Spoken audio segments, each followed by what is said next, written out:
say Beyonce. Hello and welcome to the All Good Stories podcast, where we believe all good stories belong to Jesus. And when we look for Jesus in the stories around us, we find him more fully in our own. We're your hosts, Chris Bowden and Simon Campbell, two millennial dads who love pop culture and making connections from the content we love to the God who loves us. And in episode 3, we're going to explore who we are in this vast multiverse as we find the good stories in Doctor Strange. Hey, thanks for checking out All Good Stories. But before we dive into episode 3 fully, here's a quick refresh on why we're here, since we're just in our 3rd episode. We are two guys who just keep having hallway conversations at work about the movies and TV that we enjoy watching in general, but also the relationship that we see between pop culture and Christianity. And because we're talking about Doctor Strange in this episode and the mystic arts, I think it makes sense to talk about us as pop culture mystics in a way. Ooh. And this is a term this is a term I've latched onto from a book by a very unexpected source, a nun, Sister Nancy Usselman, also known as the Media Nun. Nice. And she has a book called A Sacred Look, Becoming Cultural Mystics. And the definition that she uses about this is, I think, really helpful to what we're doing here. She says, being a cultural mystic is a spiritual exercise in recognizing God's presence, and especially in the artistic questioning of the human experience found in popular culture. So if we were to put that in layman's terms, right? Yes. Yeah, tell that to me like I'm 5 years old. Yeah, so basically what that means and why I think it's so important is we've talked about this as a skill, a muscle we're trying to develop so that when we can look at these stories, when we can watch these movies with this sacred look or eyes of faith, we can recognize God's presence in there and the connection between the stories we watch and the stories of Jesus. And we can see our human longings, our human hungers represented in these things. And we can see how God is the answer to those things. So pop culture becomes a place where we can have those conversations. So that sacred look or peering into these stories with eyes of faith can help us draw closer to God in the process. Perfect, man. Thanks for unpacking that one. It's another great example of why we're here, why we're making this podcast in the first place. So, without further ado, let's get into the movie magic.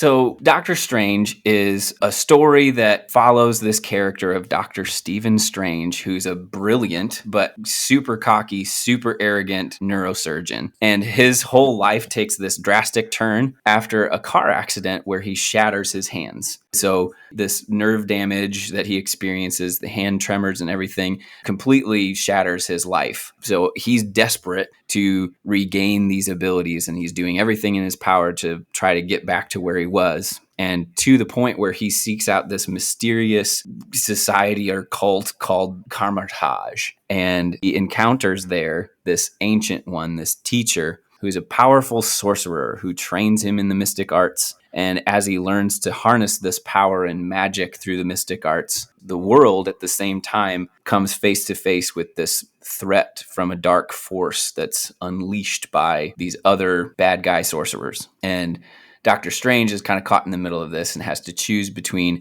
being able to go back to his old life or join the fight to save the world. And as we see in the movie, he does save the world. Makes the hero's choice. And it all works out. So this movie, when it came out in 2016, really was in the height of the Marvel Cinematic Universe. It made $677 million. It cost $165 million to make. So really a great return. Wow. Another win at the box office for Marvel. This was still only the 11th highest grossing movie of 2016. We live in a post-pandemic world where like the movie landscape is not the same. It wasn't even in the top 10 for highest grossing movies that year. So if you want a wild trip down memory lane, go look up top grossing box office of 2016. And you're going to be shocked, but also like maybe sad about our movie landscape that we have now. On the other side. It's like a desert now. And generally it's considered to be a good movie by audience and critics alike. Like on average, you'd look across the interwebs and you'd see about a 7.5 out of 10 really across the board. About as high as any Marvel movie is going to get. That's a good point. So generally, people agree this is a good story. We would say the same. This is a good story. And there are a few magic movie details that we just love geeking out over that we think help add to this being a really good story. When you first look at it, knowing what we know now about the Marvel Cinematic Universe, there are some really important things that get introduced, concepts and ideas that have a huge impact on what comes later in what we're seeing kind of unroll now in phase 3 and 4. Basically all of the traction that happens after Doctor Strange is a catalyst for. He becomes such a primary player in this. Well, and really, when you look at it, this is the first time we hear the word multiverse. That's right. Kind of introduces the first glimpse of where everything currently is now, where you can't go anywhere in superhero movies without hearing some sort of multiverse, alternate reality, like I'm tired at this point of all the options that are available to us in comic book movies. And it seems now. like an easy solution to all of these plot problems. Multiverse. It's just like it's like all over the place. Yeah, it's just the movie Whiteout. It's fine. None of that really happened. It works out. But I do like it. I mean, I do like it. It's a great concept that we get introduced here. And the other thing I love about this movie, the way it's shot, the way it's set, you kind of get a totally different vibe. This sort of Far East, very different movie dealing with mystical elements. And the dialogue in this is so rich because it's almost like these maxims and mantras that come up because it's just so different from what we'd experienced to this point in the Marvel Universe. This is one of the first MC movies that really draws us out of the more either American structure of what we would expect. It's been, I got these powers. I'm facing this really clear threat to people, society, whatever. But instead, we get a little bit more of this introspective journey that's layered in this more Eastern approach to both medicine and mental wellness that then really helps provide the tension that comes later. I think that there's some other things in here that I love, like the themes of the hands, his hands. His watch is an important symbol that directs us to look at his hands. We see him managing this trauma of the nerve damage to his hands, trying to write his name, the surgery stuff, all of those different things. And even the motions of doing the magic of the mystic arts all involve these hand movements. So we're drawn to this idea and the importance of his hands. From the very beginning of the movie, you have the introduction to him through his hands. And it's through him washing them at the sink pre-surgery, him performing a surgery. You go into his apartment and he's got all of these watches. And there's a piano that happens to be in his apartment in a prominent place that would suggest, he plays music with his hands. I'm sure he's like an accomplished concert pianist as well. Sure. Why not? Why wouldn't he be? But then you see several different iterations of that later in the movie. You see him trying to shave his face later when he's in the midst of his post-accident life and he can't do it. You see him try to write his name, like you said, and he can't do it. And then later when he's in training, becoming a sorcerer, you see him start to modify his approach and start to embrace a little bit of who he is. If he's going to use an electric trimmer for his face, and now he has the goatee and also apparently the hero shot where he also has muscles. Apparently Benedict Cumberbatch worked out. We could not escape the stereotype of, hey, we got him shirtless in the bathroom at the mirror. I was always to justify whatever rigorous strength training that all of these Marvel stars have to go through. It's like obligatory. You have to do this. We have to have this it's in your contract. You must be shirtless at least once in your origin movie, and then we can move on. Yes. But the hands really do carry kind of a message of healing in and of itself and support the theme of the journey that Doctor Strange is on in this movie. And one of the last pieces of movie magic for me feels like a really obvious one, but it really is just all the visual effects in this movie. I mean, whether it's the geometric patterns, designs, the moment you enter into the mirror dimension in this place where they can practice and train and there's no rules. I mean, this is incredible. There is layers upon layers of effects that have been generated here and cycles of things and effects that are moving all at once. I've watched this movie maybe a dozen times. It's one of my favorite Marvel movies, and I'm still catching new visual effects in those scenes in particular that are super engaging and fun to see how they've played with some optical illusions in new ways to transfer them into a 3D space for some of these scenes and creating some paradoxes visually. It stands up now, when you watch it. When I went back to watch this before the episode, it's still just kind of astounding. I would argue we probably haven't seen a movie like this even after Doctor Strange. If we were to look at his sequel that we have now, The Multiverse of Madness, still doesn't explore this in the same way. We still don't get that same depth of visual graphic effects that we do here. The immensity of those dimensional powers, right? It's, that's what it strikes in the viewer for sure. So those are just some general things that we love about Doctor Strange, some movie magic moments for us that we just absolutely love that make it a good story. But there are a few key themes, 5 in fact, that we think really show Jesus in a really clear and compelling way. You could say these are the elements that can really belong to Jesus in the story of Doctor Strange. And if we give these parts of the story over to Jesus, it gives us an opportunity to start applying them and talking about them in a really practical way in our own lives. That's right. And the very first one, we would argue, is probably this idea of him going on a journey of transformation that moves him from really being a skeptic to being a mystic, if you will.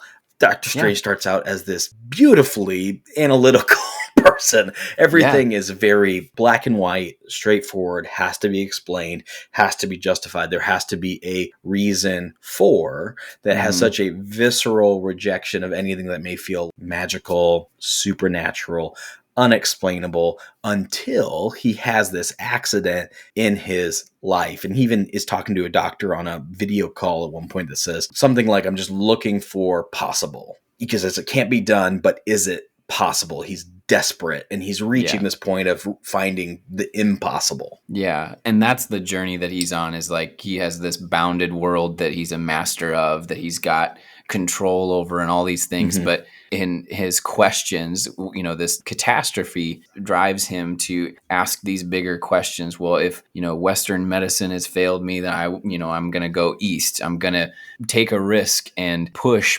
past the questions to see what's possible. And so I think that when we watch his journey, we see this represented so much in the interaction between him and the Ancient One in Kamartaj. Right. Yeah. You see this just on full display in this dialogue. And I think there's so many rich things here. From the very beginning, it says, no, we reorient the spirit to better heal the body. And his response is like, you're talking to me about the healing of belief? And even his frustration there is just like, you have got to be kidding me. I can't have gone to the ends of the earth and spent all of my money and gotten to the end, and this is the answer you're giving me. Kind of like he feels like it's this self-help answer of just think better and it'll be better, which I think for me, like, you get this kind of iconic quote from him, which I think feels very much like Ebenezer Scrooge-esque as a Christmas Carol fan. Like, any excuse I get to incorporate this story, I'm going to take it. But very Scrooge in the sense of like, there is no such thing as spirit. It says we are made of matter and nothing more. You're just another tiny, momentary speck within an indifferent universe. And I love her subtle little response before moving on. You think too little of yourself. There's just this little sneaky line that in his justification of this momentary speck, meaningless universe, all this just happens out of my own control. I can't do anything about it. Man, there's just this beautiful line of, you're so much more than that. You are so much more than that, and you're about to find out. And the skeptic, he holds on to this even in this initial interaction with her, trying to explain the sentiments and things that she's talking about. do you do the healing or does the body heal itself? Like, and he says, oh yeah, cells do that. And then he's trying to shift what she's saying into his world. So explain the supernatural in very plain terms. He's like, oh, so you're talking about cellular regeneration. This is bleeding edge medical tech. Oh, this is why you're here. You're operating without a governing board. That's why you're here, like in the middle of nowhere. He starts to connect all these dots, right? He's plugging those pieces together. He's trying to explain and get around the supernatural by bringing it into things that can be explained within his world. And that's exactly what a skeptic does. We're trying to demote what could be possibly supernatural or spiritual in any way and just explain it in these concrete terms. Yeah, which she, I think, encapsulates really well in the Ancient Ones quote later. It's like, you're a man looking at the world through a keyhole. Your reasoning and desire to make this very analytical and black and white has been a desire. You've spent your whole life trying to widen that keyhole, to see more, to know more. And then upon hearing that can actually be widened in ways you can't imagine, you reject the possibility. His own undoing has been this sense of needing to control and answer and justify kind of how all of these things happen. And the irony of all of that, it's the thing that's holding you back. Some of this is beyond what you could possibly explain or could possibly imagine. And you just got to be okay with that at some level. And there's so much of that dynamic that I think belongs to Jesus, because following Jesus, being a part of the Christian faith, there's so much mystery that has to be embraced. Even what she says about, you're looking at the world through a keyhole, and upon hearing that it can be widened in ways you can't imagine, you reject the possibility. It kind of echoes to me of Paul in 1 Corinthians, the 2nd chapter. He's quoting Isaiah 64, but he says, no eye has seen, no ear has heard, no human mind has conceived the things that God has prepared for those who love him. There's so much about following God. There's so much about who God is that goes outside of our comprehension. It's past what we can understand. There's mystery involved here. Not everything can be explained in these concrete terms. And that's kind of what we see in this dynamic in the character of Doctor Strange. He's coming at this with this bounded world, and he experiences something completely outside of those bounds and can't explain it. As two guys who have loved and followed Jesus for years, this is still something that exists for us. This idea of faith and belief that knowledge is only going to get you so far. Certainly still important. Study is still important. As two guys who have also gone to seminary and intentionally pursued and you can lean into those questions. Base. Yep. Right. We want to explore this and unpack this and learn how we got here and have good reasons and answers for our theology and our framework of belief. But at the same time, you just have to believe that God is who he says that he is. And you have to put faith in these promises and put faith in God, whether what's happening in your life makes sense or not. I just have to place this outside of myself. At some point, my knowledge still, even now, decades into this, will only take me so far. And dude, that's an exact echo of something that the Ancient One says. She says to Doctor Strange, your intellect has taken you far in life, but it will take you no further here. That is the nature of the beast here.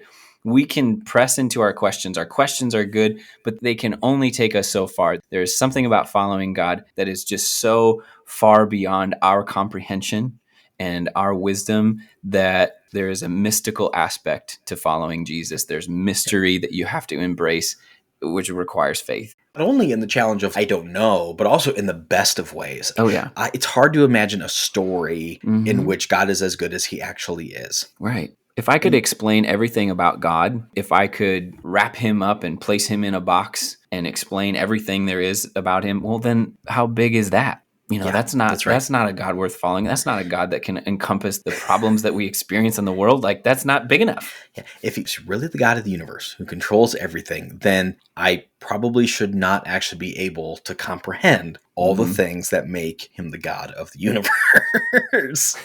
It shouldn't make sense at times. So there's this great moment when the Ancient One open your eye, and he experiences this huge universe, and his world just gets shattered, and he's like, whoa, that's the only place that God gets mentioned, I think, in this movie. Really? He goes, oh God, God, you have a completely non-religious person. You have a complete skeptic. Upon experiencing something that he can't explain, he's crying out, "Oh God, oh God." That's good. That's like I had closed captions on and caught that is what that is. Yes, that was. So one of the themes in here we said is moving from being a skeptic to being a mystic. And really practically, kind of the okay, so what of it all is going, we've got people who are skeptics in our life all the time. Every single day, each of us started out to some degree as a skeptic. And I think all of us have these moments where we are going to walk through having to reconcile some of the tensions of a faith in God and not having all the answers, or knowing that we will not have it all figured out even by the time we probably end our story here in this life. Yeah, and I think the opportunity that a story like Doctor Strange gives you is your intellect can only take you so far. Some of this just needs to be experienced. If I'm in a conversation with a person that has all these questions, that has these skepticisms, we can have a conversation about that. We can talk about the different things. But personally, I just don't think that we're going to argue our way into belief. Some of this, it has to be experienced. It has to come out of your own experience of who God is, because that's the point where your intellect, those questions can take you to those places sometimes. But that experience is where you come into contact with the mystery of God. And there's just something about our experience that we can't explain.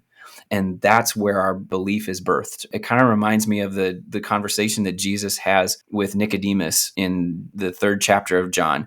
Nicodemus is this teacher of the law in the Jewish culture. He has all the knowledge. He has all the wisdom. And there's something about Jesus that he just can't explain. And so he comes to visit Jesus in the dark of the night to ask his questions. And Jesus has this really interesting dialogue with him. He's talking about how flesh gives birth to flesh and spirit gives birth to spirit. You in order to be a part of my kingdom, you must be born again.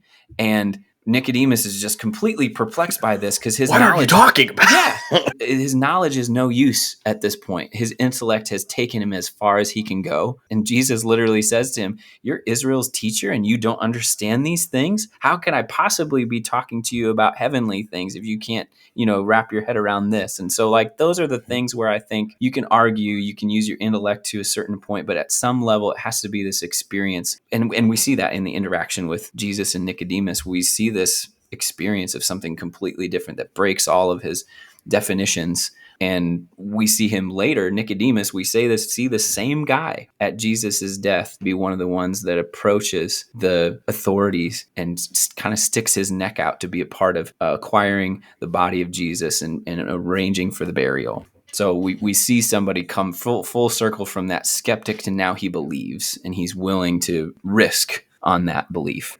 The paradoxical element that exists in the Christian faith is that when you open yourself up to not having all the answers is actually really where you find a lot more freedom in your faith, if that makes sense.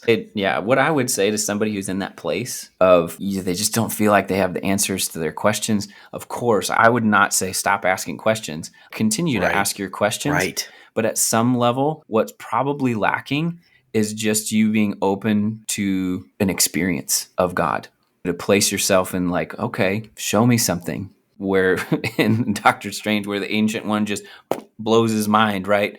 Sometimes that's what God does, and we just have to put ourselves in a place where we're willing to be open to that. Yeah, he has an experience and is suddenly forced to a position where he goes, okay, it's going to be different. Teach me. Yeah. And it's so true. Another one is just another transition, another shift really from selfishness to sacrifice.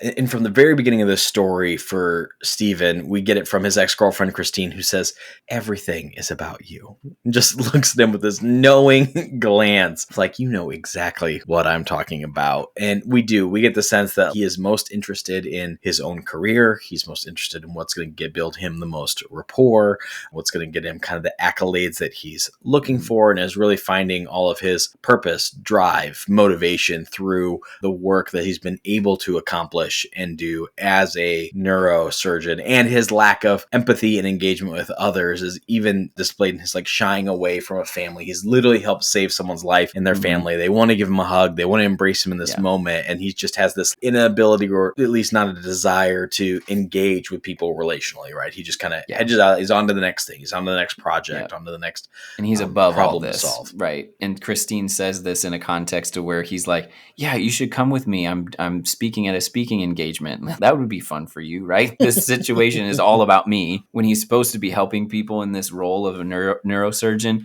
he's worried about his reputation, his perfect record, only taking on cases that add to his reputation. And that's where the accident happened, is actually he's reviewing different cases and rejecting people, saying, no, that's not worth my time. Oh, are you kidding me? And ruin my perfect record. Later on in the movie, there's a quote by the Ancient One. She kind of calls him out on this. He said, I swore an oath not to do any harm, because he doesn't want to fight this battle. And she says, you became a doctor to save one life above all others, your own. She calls him out on this selfishness that is at the heart of this character. Really, from the beginning, we only see that start to unravel and unwind and become something different when he has this experience that shatters his hands. He has to go to Kamartaj, and he starts engaging this totally different world, and all of his definitions start breaking down, and we see this change in his character. That's right. When he finds Pangborn, the guy who had an injured back, he's in disbelief, saying, you were untreatable. And he looks them back and says, no glory for you in that, right? Just this pointed, like he already knew, like, I went to your office. I went and met with your people, and you told me no, right? You were not worth my time. He's faced with that reality and has to kind of, again, reconcile that. And we get that really kind of coming to a head in his final conversation with the Ancient One. He's gone through this transformation in a lot of ways. He has these new powers. He's becoming a new version of himself, and yet he's only really interested in that knowledge to that point, in trying to regain his own life. He wants to be able to heal his hands. So he's engaging in these practices, trying to learn things so that he could return to his own life. And better himself, right? It's even hinted at as he's training, saying, you started this journey and you said, teach me. And now I hear that you're sneaking books in the middle of the night. You're learning more things, and you're not trusting your own teachers anymore. You have read so far ahead. You've kind of filled in all these gaps of knowledge that you're now taking it upon yourself to drive yourself ahead. It's like your arrogance has helped you from learning the greatest lesson of all. Oh, I love that moment when we're in the midst of that paused moment. The Ancient One is dying, but they're stretching these moments to 1,000 because they're in another dimension. And she's having this conversation with him. And and that's exactly what she says. She said, your arrogance is preventing you. It's kept you from learning this greatest lesson, that it's not about you.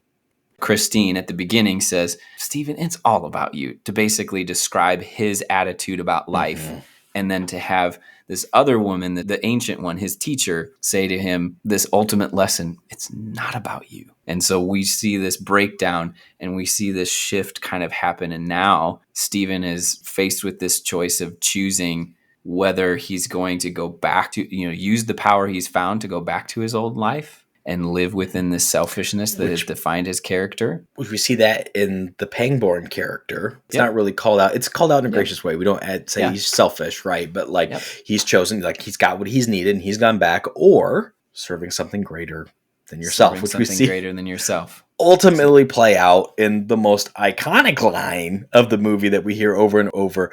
Dormammu! Dormammu! Dormammu! Dormammu! I've come to bargain. Right. We get to the climax of this movie, and I think one of the most interesting engagements with a superhero villain we've ever seen. We get to the big bad of the movie. We don't have this like duke it out, superpower. There's no contest. Superpower, right?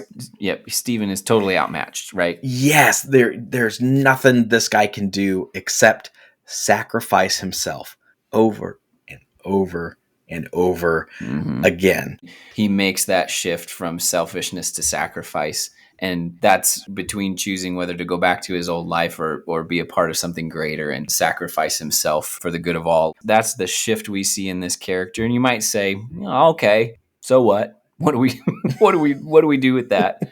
But I think if we give that movement, that character shift to Jesus in this story, in this movie, this gives all of us the opportunity to consider that choice for ourselves as well. Mm-hmm. Because, when we step into the Christian faith, we have those same choices. We're naturally, as human beings, drifting towards selfishness. We're concerned about ourselves. And it's not a battle that we leave behind, but ultimately the direction of our lives to the point where you make a decision to follow Jesus has been defined by our selfishness. And we all have that same choice to say, are you going to go back to your old life? Or are you going to be a part of something greater? Are you going to lay it down? Are you going to sacrifice? Are you going to imitate Jesus in this way? It's similar to what we've talked about in Moana, where it was you still have a choice in the matter. Mm-hmm. You have either this calling or this purpose or this new life, this new faith, and you still get to choose what comes next, which is pretty incredible. We have that choice between and face that choice really on a daily basis. Are we going to choose selfishness or sacrifice? Are we going to live into our past selves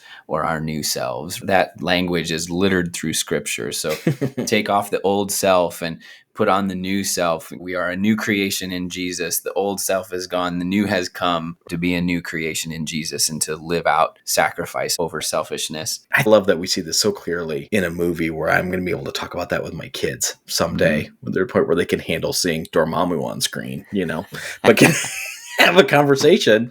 But like, hey, how do you see Jesus in this? And the picture is just so abundantly clear. Is really exciting of how we can see these stories and how they connect to Jesus.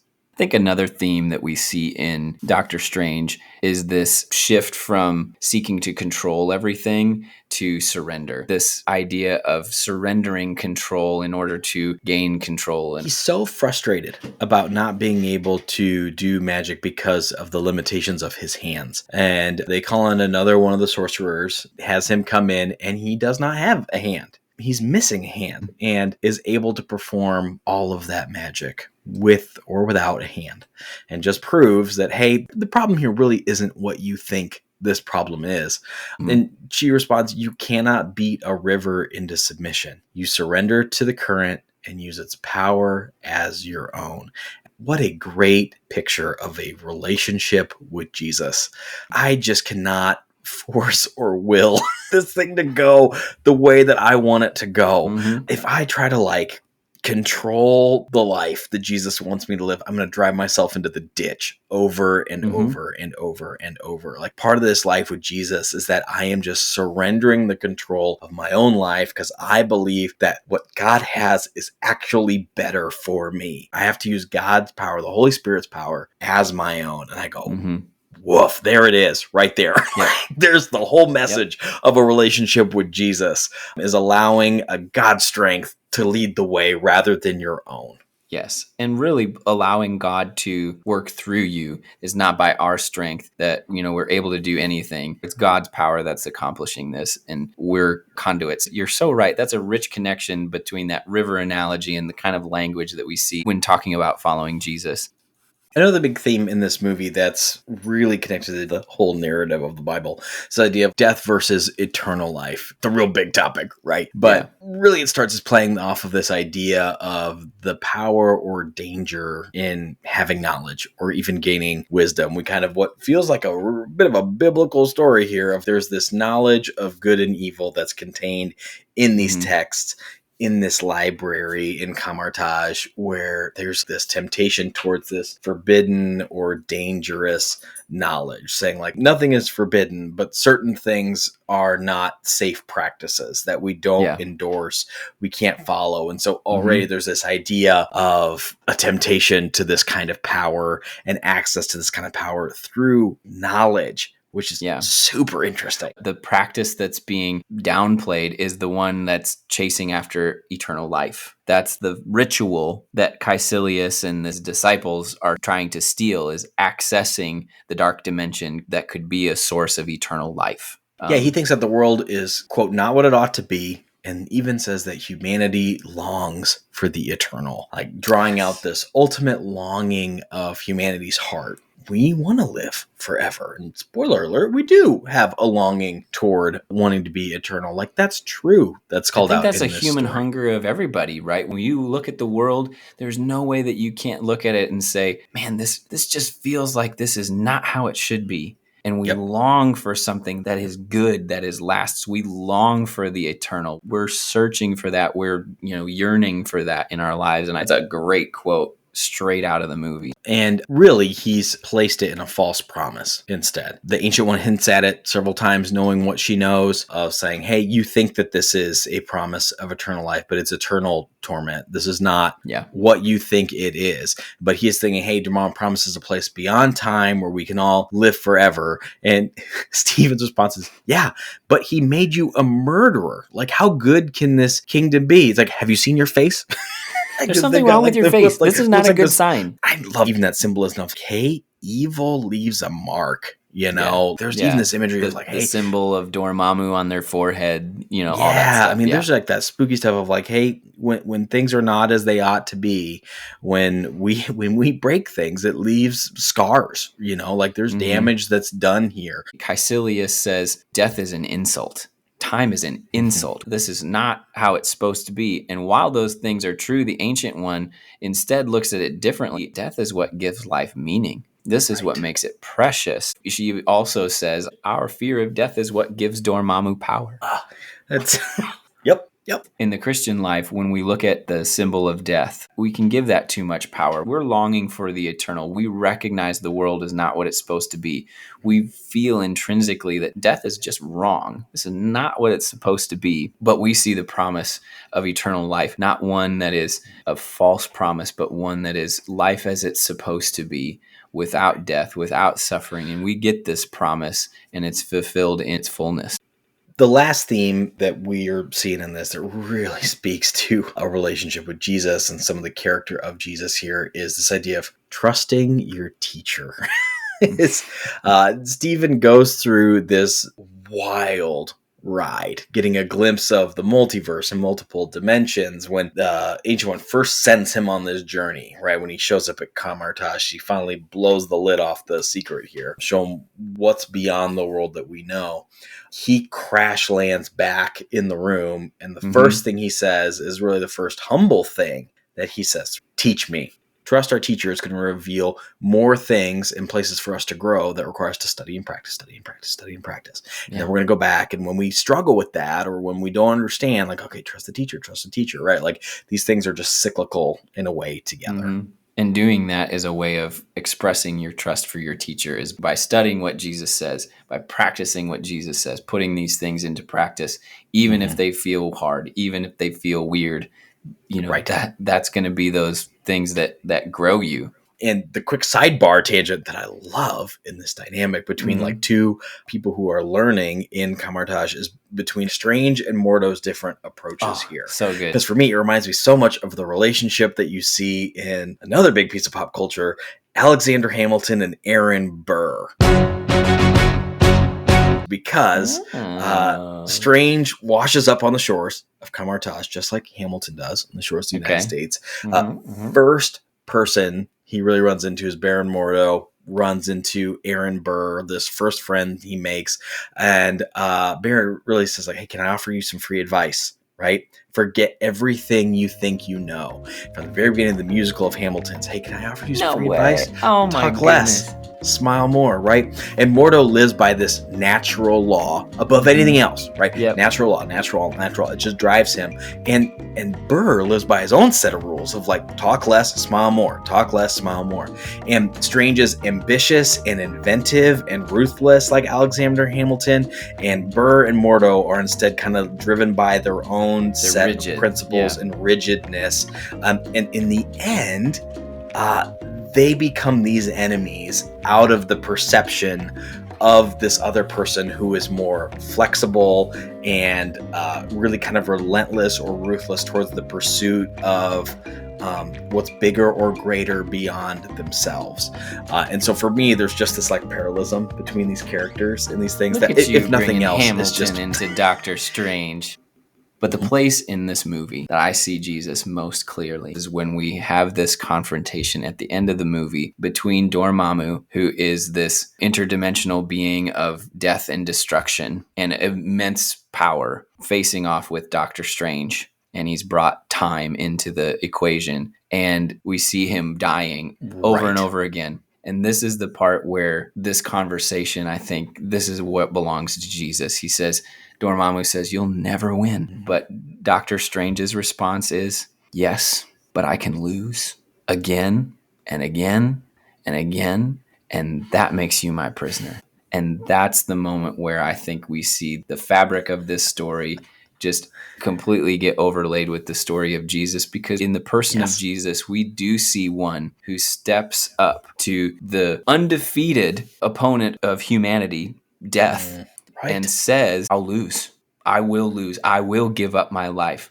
You can win, but that makes you my prisoner." Jesus, because of his death and resurrection, takes the undefeated, impossible to beat opponent of humanity, death, and makes death a prisoner so that we can experience the true promise of eternal life, life as it was supposed to be. And how does he do that? By suffering. We see in the character of Doctor Strange him being willing to suffer over and over again. And that's who we see in the person of Jesus, is someone who is willing to suffer and die so that we might live. And that's why this is a good story. That's why this belongs to Jesus. And if we give this story to Jesus, we can start to see how that story can change our own.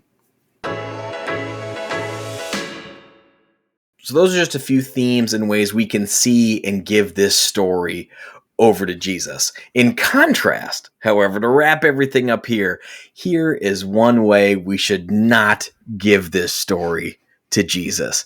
Once again, bringing back our personal favorite friend, ChatGPT. So, Simon, prepare to bear witness to the divine sorcerer, the bizarre believer.